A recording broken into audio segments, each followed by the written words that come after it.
Hello students, in this video we see how we can create a database in our web application or website in ASP.NET. Here we are creating our database in SQL Server. So if we want to create a database, click on your web application or website.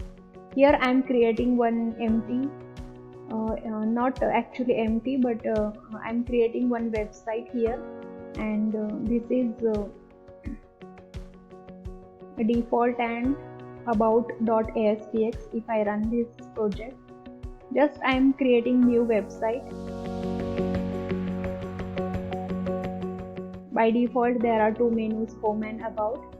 Default.aspx page comes under home menu, and about.aspx page will open under this about menu.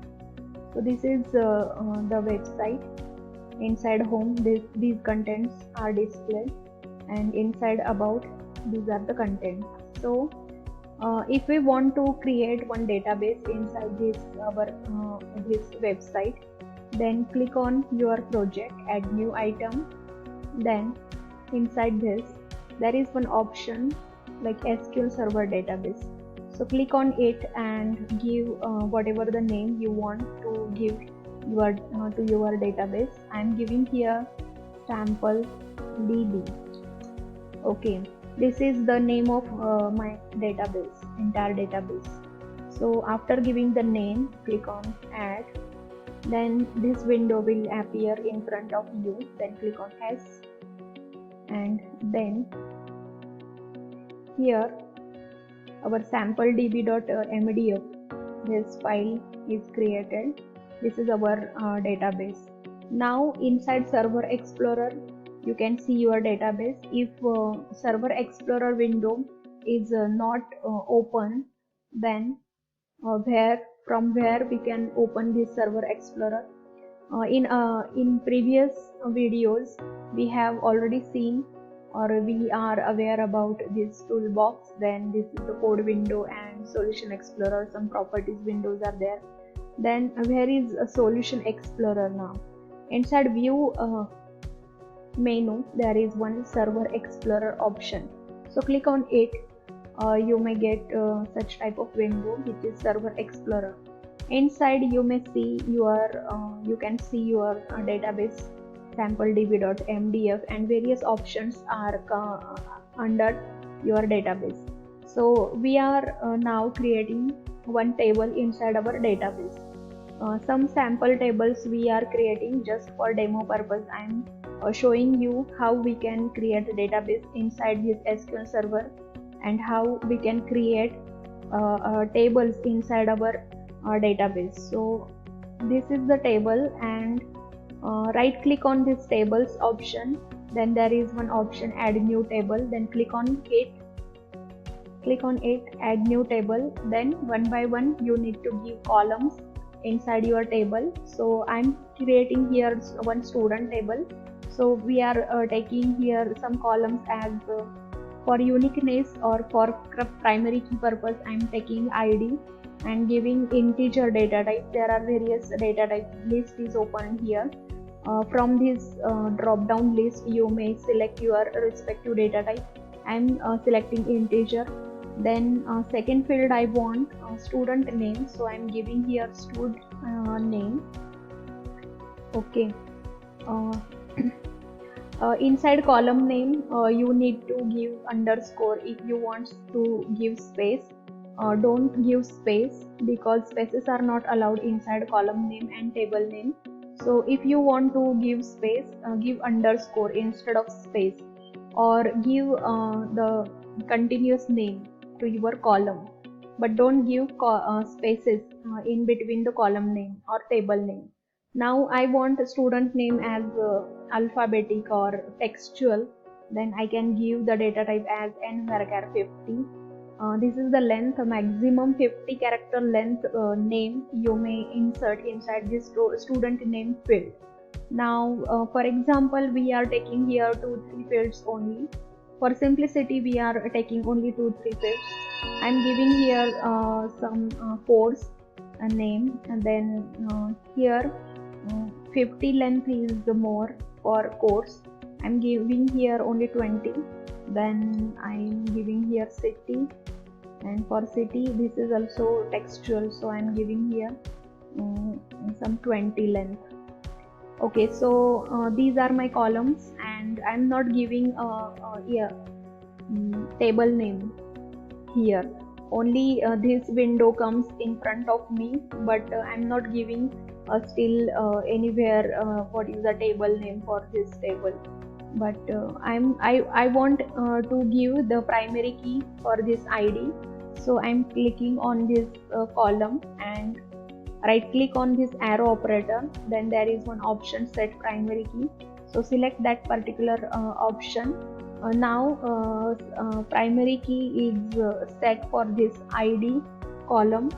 Then if we want to increase automatically the values of ID, if we want to increase automatically, means there is no need to give ID value when we insert one record inside the student table.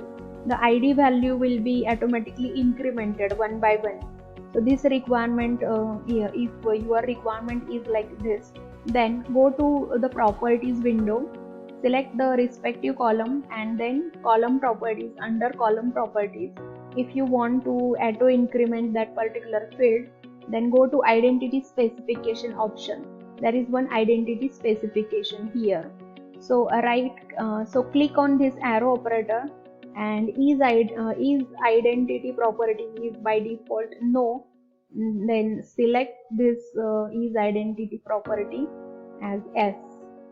Then identity increment is 1 by default, and identity seed is also 1.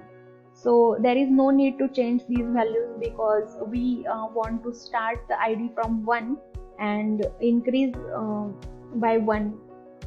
So these are by default set. Now if I save all my work, then it gives me the message as choose name, enter a name for the table. Means first we give columns definitions, and then it will ask for table name saving at the time of saving. So I'm giving the table name as student here, because the fields are related to student. So I'm giving the table name as student and click on OK. So one table is created inside tables. If I click on this symbol, then these are my column names or field names. If I double click, or if I close this window and if I double click on this student, then structure it gives me. That particular table structure will be opened. If you want to add some more columns or delete some existing columns, or edit some data type or size, then you may edit it. You may change the structure whatever you want. Then if I want to show the table data, or what are the records stored inside my table. So initially here we are just creating this student table. So structure is only available here, but we are not inserting any record inside the student table. So our table is empty only.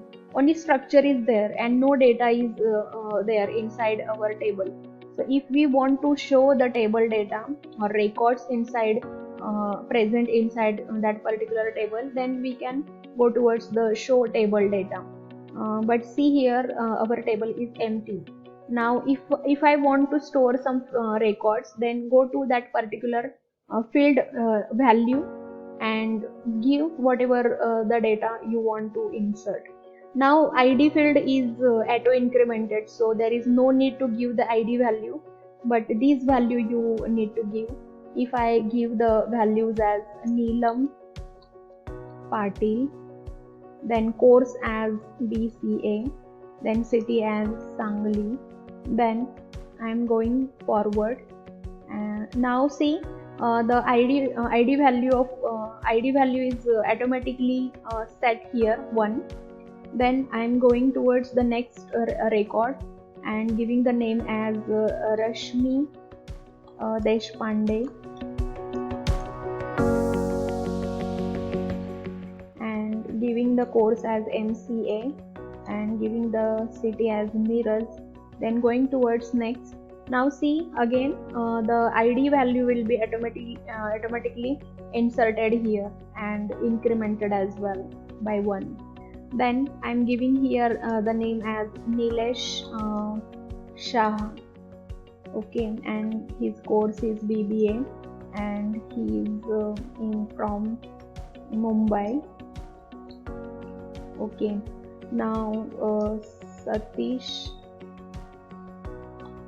Kumar, I'm giving MBA course here and city as Sangli once again. Then I'm storing one more record as Savita Shinde.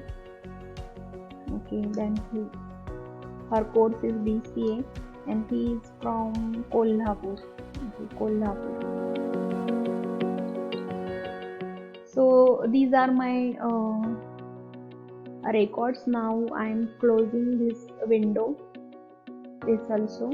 If I again show table data, then there are some records I'm inserted. I have already inserted this data. So this is our data. So in this way you can create some tables inside SQL server. First you need to create one database, and then you may create multiple tables inside that particular database. Here if you want to create one more table inside this same database, then again click on the tables, add new table, then same procedure you need to follow and create one more table. Now if we want to update the records, then you may go towards the Sangli. If Satish Kumar is not living in Sangli but Mirrors, this is incorrect value, then we can change it from here. I'm changing this value. So this is okay. If you want to change the records, then go to show table data option, then all the records you will see in front of you. Then whatever the changes you want, you may change the data. Means update operation is here. DML operations, we may we may operate according to our DML operations. What are your DML operations? Delete or data manipulation language under insert, update and delete operations are mainly there, and select operation is there for retrieval purpose. Delete means if we want to delete some records from the database. Now how we can delete some records? If we want to delete this Satish Kumar record, then select this record and right click on it and click on this delete. Then this record will be deleted. In this way you may delete some records. Okay, you may delete some records from your database. If you want to change some values, you go towards that particular value and change it. Means update operation is there. Then if you want to add some values, then you may go towards the record. This is the new blank record and you can insert new record. Insert means adding new record, and update means updating old values. Existing record you may update and insert, and we can delete also. Now if we want to select particular records, then you may fire select query. Now in next video we see how we can attach this database, or how we can attach these records to the ASP.NET controls like drop down list or data list. So see you in next video how we can connect this database to our ASP.NET controls. So see you in next video. Thank you.